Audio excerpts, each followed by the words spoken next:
The Midnight Gang by David Walliams and illustrated by Tony Ross. Chapter 52. A Pain in the Bum. Bing! The lift doors opened on the 44th floor. Just along the corridor were the huge swing doors to the children's ward.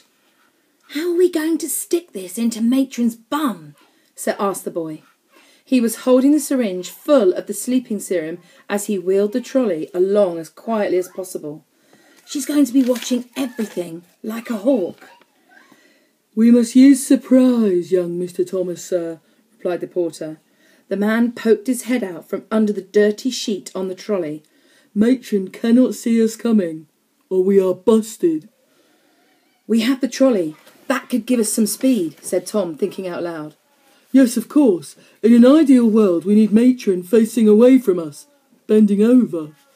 Tom brought the trolley to a stop. They were now just a few paces away from the doors. "I've got an idea," said the boy excitedly. "Have you still got Professor Pigeon in your pocket?" "Yes, of course," replied the porter. "She's coming on the adventure with me." "Good. Then we can let her loose in the children's ward. The bird is bound to scuttle all around, and Matron is sure to be distracted. You heard her say how she hated pigeons." "It's brilliant, sir, quite brilliant."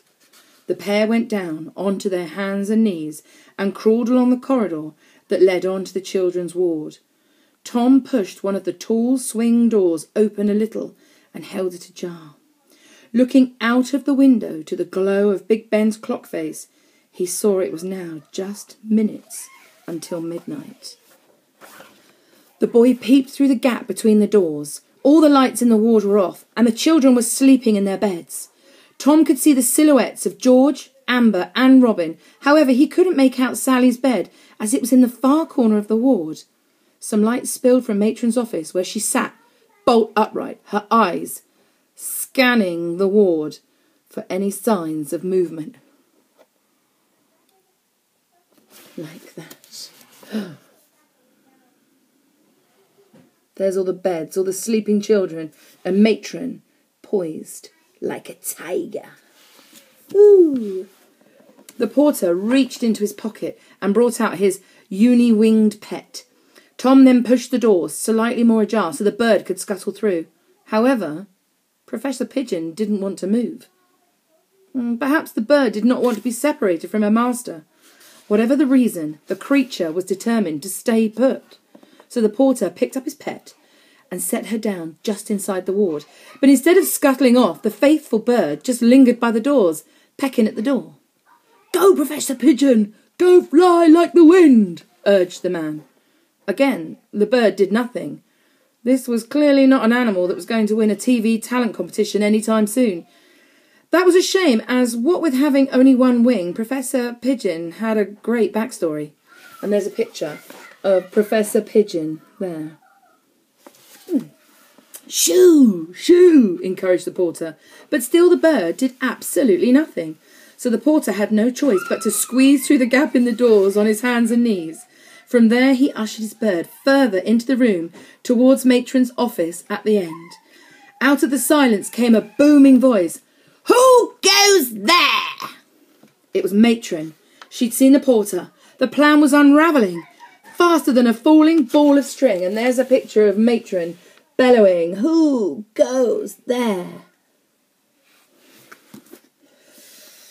Tom had to think fast. Through the gap in the doors, he could see the lady rushing out of her office, so he pushed the trolley back down the corridor. Then he ran alongside it and jumped on, syringe in hand. Bang! The trolley smashed through the swing doors. Ahead, Tom could see the perfectly rounded bottom of Matron. She was bent over, trying to pull the porter up from the floor. "It's you, porter! Now get up, you revolting man! I want you out of my ward this instant! Do you hear me? This instant!" From behind her head appeared. She must have heard the whir of the wheels on the trolley. "Whir! Thomas!" she cried. And there's a picture of Matron with her bottom in the air, bent over the porter. The porter looks terrified. There's Tom appearing with the syringe poised and heading towards Matron's bottom. But it was too late. The needle of the syringe stabbed into her bottom. "Ouch!" she cried in pain. As Tom pushed the top of the syringe, the sleeping serum surged in. Matron's body arched, and then thud. The lady was immediately fast asleep on the floor, snoring loudly. End of chapter 52.